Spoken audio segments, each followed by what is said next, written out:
comunidade em meu cubo! Como vocês estão? Boas e bonitas? Estamos em mais um vídeo desse canal feito para você, que é menina, moça e mulher. Então, já quero começar te pedindo aquele favorzinho.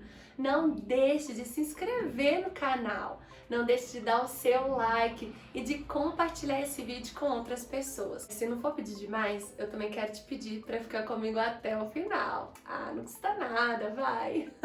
Sem mais demoras, vamos ao assunto de hoje. Hoje eu quero contar para vocês a minha experiência do meu primeiro amor.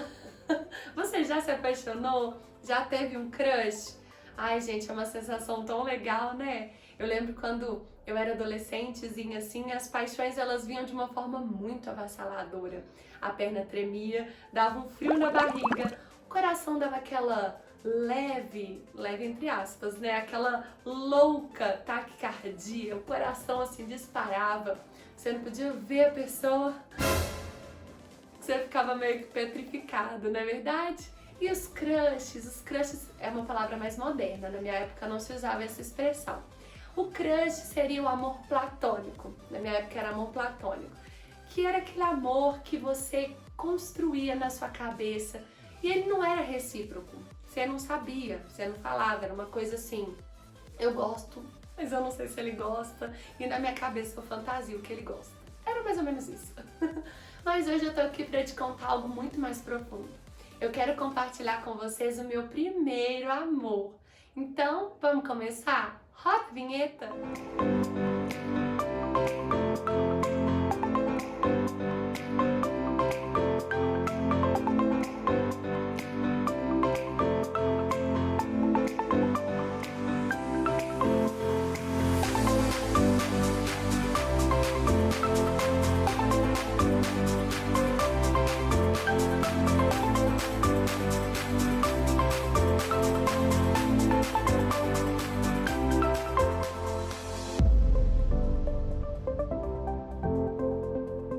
Sempre fui muito romântica. A mamãe fez a gente crescer assistindo vídeos de Cinderela, de Branca de Neve. Enfim, gente, sempre teve um despertar muito romântico em mim. Sempre fui essas meninas bem menininhas. Dessas que brincam de casinha, dessas que brincam, né, de panelinha, com a boneca. Enfim, eu fui a clássica menininha quando eu era criança. Não que isso defina uma menina, mas eu fui aquela típica, sabe, menina nhenhenhê. É isso aí, não sei como você chamaria, mas eu fui essa menina. E eu lembro que quando eu tinha 7 anos, a minha mãe chegou de um curso de contação de história e como sempre, né, os filhos são os testes, assim, né, eu não tenho filhos ainda, mas com certeza eu imagino que eu farei isso, né, vou fazer uns testes, assim, vou treinar com eles algumas coisas. E aí a mamãe sentou eu e a minha irmã, uma do lado da outra, e ela falou, hoje eu quero contar pra vocês uma história. E quando ela começou, ela disse que contaria a história de um livro sem palavras. Aquilo eu já achei estranho, né? Um livro que não tem palavras, um livro sem palavras, isso é possível? Então ela começou a contar, mostrando imagens, né? E a história era mais ou menos assim.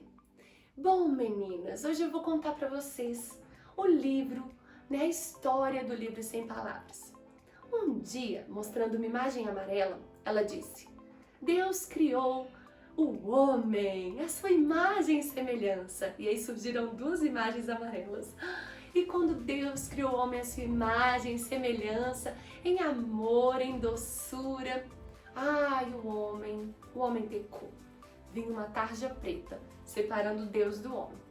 E aí nessa história o homem pecou e o pecado fazia separação entre Deus e o homem. Mas Deus, ele formou o homem, Deus amava o homem, Deus não queria viver separado dele. Foi então que Deus bolou um plano perfeito. Ele enviou Jesus e aí de repente vinha uma cruz vermelha ligando Deus e o homem de novo. E foi isso que ela disse. E aí quando Jesus veio, mesmo sendo perfeito, não tendo pecados, ele assumiu a nossa culpa. A gente nem era nascido. E ele morreu ali naquela cruz pelos nossos pecados. Derramou seu sangue, mas algo extraordinário aconteceu. Ele não somente nos ligou outra vez com Deus, como também prometeu que um dia vai voltar para nos buscar. E Ele vai nos levar para um lugar onde não há choro, não há dor. Essa vida aqui é só um ensaio de uma vida eterna. E eu lembro que quando a mamãe contava essa história, eu sentia esses sintomas. Meu coração, ele palpitava, as minhas mãozinhas suavam, as minhas perninhas tremiam. E eu comecei a pensar, poxa, como alguém me amou tanto, me criou, eu pequei, enviou o próprio filho. Gente, eu tinha 7 anos. E eu lembro que aquilo entrou no meu coração com uma verdade muito grande.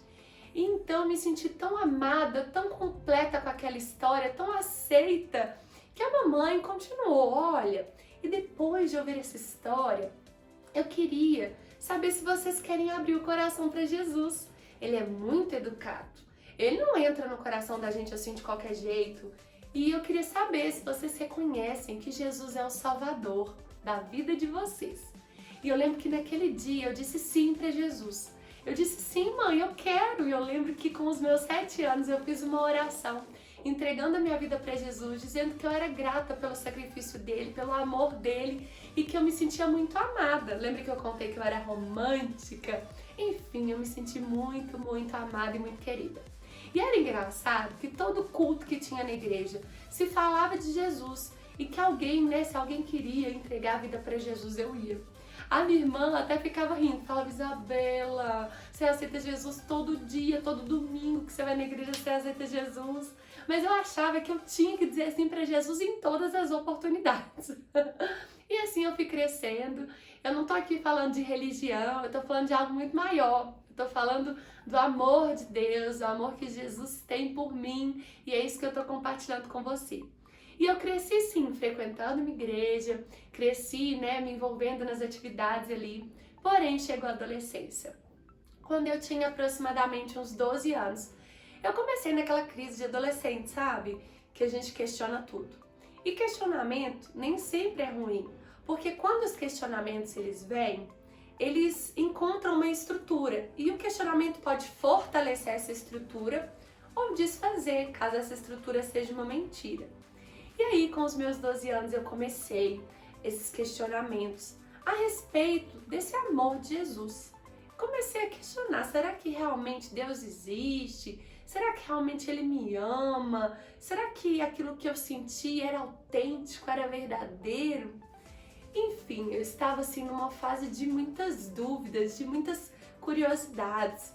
E foi quando eu comecei a frequentar uma célula. Era um encontro, no meu caso, na época era uma sala de meninas.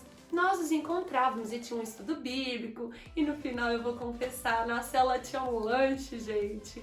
E a célula era muito legal. As irmãs da célula, muito obrigada. Vocês tiveram tanta paciência, porque nessa fase eu era uma adolescente muito comilona e eu não engordava, então eu comia muito, gente. As irmãs da célula, misericórdia. Muito obrigada, irmãs. Vocês não me expulsaram da célula. Mas enfim, nessa célula que tinha a ideia de promover crescimento, unidade, a gente conversava sobre tudo. E eu lembro que chegou a proposta de nós sermos convidadas para participar de um retiro cristão e tal. E eu entendi aquilo meio distorcido, eu achei que era um acampamento. E eu fiquei empolgada.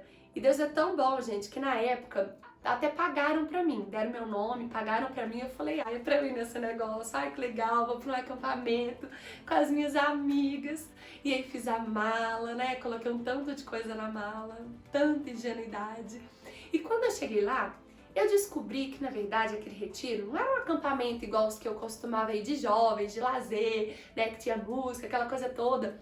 Era um acampamento diferente, era um retiro, né, com outro foco. Eu lembro que eu achei, assim, aquilo tudo muito estranho, eu me senti um tanto quanto frustrada. Falei, não, me trouxeram pra cá, caí aqui de paraquedas, achando que era uma coisa, era outra. Mas assuntos muito profundos foram tratados lá. E lembra que eu te contei que nessa época eu tava cheia de conflitos? Acho que já era Deus marcando um encontro comigo assim, sem eu perceber, para poder confirmar todo esse amor. Todo mundo que tava ali, eu percebia um coração muito quebrantado, todo mundo recebendo aquilo, né? As palavras que eram ditas, as palestras, tudo com tanto amor, e eu assim. Eu senti um picolé no meio de uma fogueira. Nada tocava meu coração. E aí, quando eu estava lá, eu falei, gente, eu acho que eu acreditei a vida inteira numa mentira. Acho que Deus não existe coisa nenhuma, não. Tô vendo todo mundo sentindo tanta coisa, eu não tô sentindo nada. Tô vendo umas mulheres chorando, umas mulheres, né, sendo curadas emocionalmente. Nossa, eu aqui igual um picolé. O que eu tô fazendo aqui, meu Deus? E tinha um detalhe nesse retiro. Por causa do propósito, não podia conversar. Só podia conversar com Deus. E uma adolescente querendo falar, porque como eu já disse pra vocês, eu gosto de falar. Eu encontrei uma vaca, eu até pensei em conversar com a vaca, mas eu falei, gente, não dá pra conversar com a vaca, porque se passar alguém vai achar que eu tô ficando doida. E aí eu falei dentro de mim, isso não é pra mim não, essa vida, né, com Deus, acho que eu fui ingênua, esse negócio de Deus é balela, isso não faz sentido pra mim, não tem por que eu continuar acreditando nisso. Quando eu chegar em casa desse retiro, eu vou parar de ir na igreja, porque não faz sentido você ir num lugar por isso, você tem que ter convicção, e hoje eu não tô tendo convicção. Eu fiquei com essa mentalidade. Mas, olha o mas, Deus nos conhece, Ele sabe como tocar no nosso coração. Chegou no último dia desse retiro, na última palestra, nos 45 do segundo tempo. E uma pastora que eu nunca tinha visto estava lá. E ela começou, né, a falar, eu lembro que ela falou sobre o Espírito Santo, sobre a doçura dele. Ela foi falando e ela foi falando que ele queria, né, encher o nosso coração, nos preencher. E aí eu fui ouvindo aquilo e era engraçado que parecia que ela estava falando aquilo pra mim. O meu sentimento era de que não tinha ninguém ali, que Deus tinha marcado o encontro só comigo. Eu me sentia a pessoa mais exclusiva desse planeta Terra. E ela ia falando, e eu sentia dentro do meu interior como se tivesse um rio querendo sair. E eu ia segurando, mas tudo que eu queria era abrir a boca e chorar, mas não era um choro de tristeza, era um choro diferente.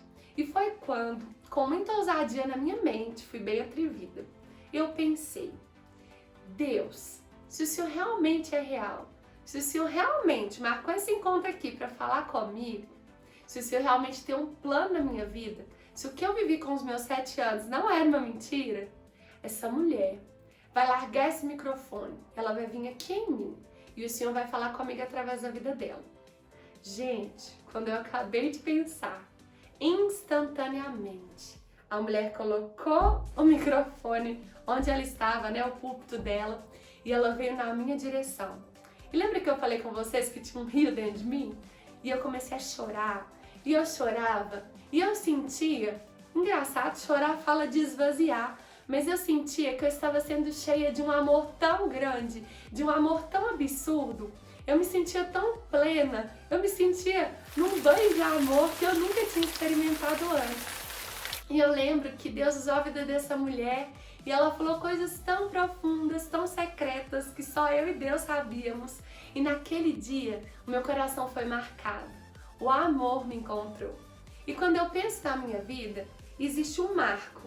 A Isabela antes e a Isabela depois desse encontro com Jesus. Minha vida nunca mais foi a mesma. Sabe, hoje eu me sinto uma mulher plena, uma mulher, sabe, que vive um contentamento. Não quer dizer que eu não passo por lutas, por problemas, por... Ai, gente, eu sou um ser humano normal. Mas esse amor me marcou. E aí, com os meus 13 anos, com essa experiência, eu percebi que eu tinha mudado no meu jeito de falar, no meu jeito de pensar, os meus sonhos, os meus desejos. Eu comecei a me envolver com coisas que eu nunca imaginei me envolver, coisas muito lindas, projetos lindos, e eu percebia que era Deus despertando meu coração para viver essas coisas. E aí, eu me senti tão apaixonada, porque quando a gente é apaixonado, a gente faz umas loucuras, né, gente? A gente faz umas coisas assim, gente, tá apaixonado, só pode. E eu lembro que eu falei com Deus que eu queria dar para ele um presente. Não foi ninguém que falou, foi algo que, sabe, veio no meu coração, um desejo de fazer algo para Deus inédito. E eu lembro que eu falei com Deus, Deus, um dos meus maiores sonhos é casar. O Senhor sabe que eu sou romântica, o Senhor que me fez assim. E eu quero, Deus, te fazer um voto, um propósito com o Senhor. Eu só vou beijar o meu marido. E não vai ser qualquer um, não. Tem que agradar o seu coração. E aí, gente, sabe o que aconteceu?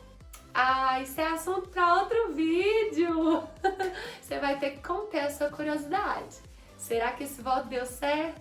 Será que eu consegui beijar só o meu marido? Dos 13 anos até o tempo em que eu me casei? Ah, se você quer saber essa história, continua comigo no próximo vídeo desse canal. Tô muito animada de contar a segunda parte desse vídeo para vocês. Um beijo carinhoso e que esse amor que um dia me alcançou possa te alcançar também. Que você tenha uma experiência, igual eu disse, eu não tô falando de religião, tô falando de uma experiência com o próprio amor, que é capaz de mudar a nossa vida, de transformar a gente de uma forma que nada consegue, só esse amor. É isso, meus amores. Beijo grande e até o próximo vídeo. Por que você tá rindo? Seu estúdio maravilhoso. Então, gente, só porque que eu peço pra vocês se inscrever no meu canal. Olha o estúdio da pessoa. Tudo preparado. Tudo no improviso, né, amor? Fala pro povo se inscrever, fala se inscreve. A única coisa que não é improviso é a lâmpada que eu fiz aqui, ó. Ah, gente, foi o marido que fez. E fala que você vai estar no próximo vídeo. Conta pra elas. Estarei no próximo vídeo, se Deus quiser, tá? Deus há de querer, em nome de Jesus. Adquirir, amém. Em nome de Jesus. Então, gente, se inscreve aí, hein? Beijo.